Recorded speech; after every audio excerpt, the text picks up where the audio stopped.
Hello again, everyone. Welcome back to Spinistry Chat. I am your host for adventure, Kevin Lee with the Spinistry. Today's episode, we're going to be talking about this weekend's Club Spinistry Grasslands Overnighter. Looks like we have some very appealing camping and riding weather coming up this weekend, so we're going to take advantage of that. We've put together a route that originates at with our friends at 4R Ranch Vineyards and Winery, and overnights in the LBJ Grasslands. And we'll show the map shortly of the planned route and talk about the different options on how people can join us. You do need to sign up through this bike sign up page so that we can get the route and all the details to you. And this video is part of those details. Before we start talking about the route, just one quick thank you to our friends at Insurance for Texans. They've been tremendously helpful with everything Spinistry related, as well as a lot of our personal stuff for our personal insurance needs as well. Please do reach out to Ron and Brad at Insurance for Texans with any insurance questions you may have. We'll go ahead and look at the planned route and amenities along the way and the idea we have in mind. Currently, this is set up as an overnight adventure, leaving Saturday morning from 4R Ranch north of Munster and taking a 50-mile route from the north end here down to our camping area in the LBJ Grasslands outside of Decatur, with another 50-mile ride as the planned route for Sunday. Folks are welcome to ride their own routes as well. If 50 miles a day isn't enough for you, we do have other routes in the LBJ Grasslands area where you definitely can extend your mileage. We're really not able to provide anything that's a shorter distance, though, because the way this is set up, we have safe overnight parking, weekend parking available at the ranch. And let's go ahead and zoom in on that a little bit, and I'll show you exactly what we're talking about. We're zooming in on the map at 4R Ranch. So this is the main gate at the base of Windmill Hill. And this is the traditional camping area. Friday night camping is available, but you do have to book that through the ranch. On the sign-up page, there is a link for the HIP Camp reservation system. At this camping area here, there are showers and restrooms available and some really nice camping sites as well. So you're welcome to camp Friday night and take off with the group Saturday morning.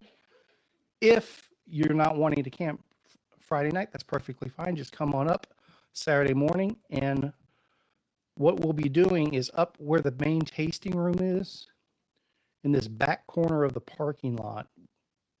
This is where everyone who's joining us this weekend will just park their vehicles. Even people that are camping Friday night, you'll need to break camp and park up here unless you reserve the camping spot for both Friday and Saturday night. Obviously, if you paid for Saturday night as well, you're welcome to leave your vehicle at the campsite if that better suits your needs. The plan is to leave approximately 9:30 from this parking area Saturday morning.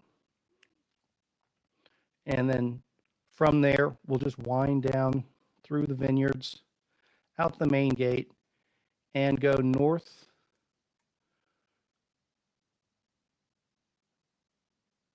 and then follow the route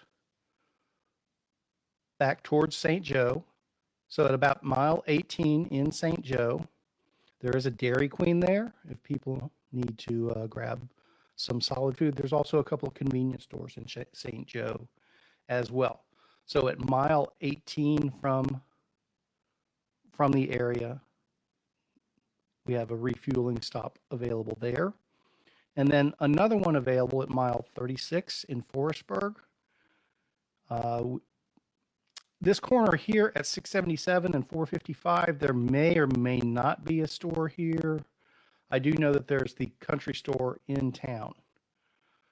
So in Forestburg, there'll be another opportunity to stop. again, about mile 36. And then at mile 50, the current plan is for us to overnight Saturday night in the Valley View group use facility. What I will do myself is we'll get the group off Saturday morning, and I'll go out ahead of time and get to Valley View and set up a main camping area with my truck. Potentially with that, maybe if people need me to carry some food or something like that for them to overnight Saturday night with, I can probably throw that in the truck. Some wood for the campfire, stuff like that as well. So that's the first 50 miles to Saturday night. And then we have a second 50 miles for Sunday. And it is a ways, it's about 30 miles on Sunday before you get into Munster and catch the convenience store and potentially like Fisher's Grocery or whatever else Sunday in Munster. So you will need to carry everything you need with you from the campsite Sunday morning. And I'll bring some extra waters and stuff like that as well. There are restrooms there. I'm not sure if there's water or not, but I'll throw some waters in the truck. That won't be a problem at all.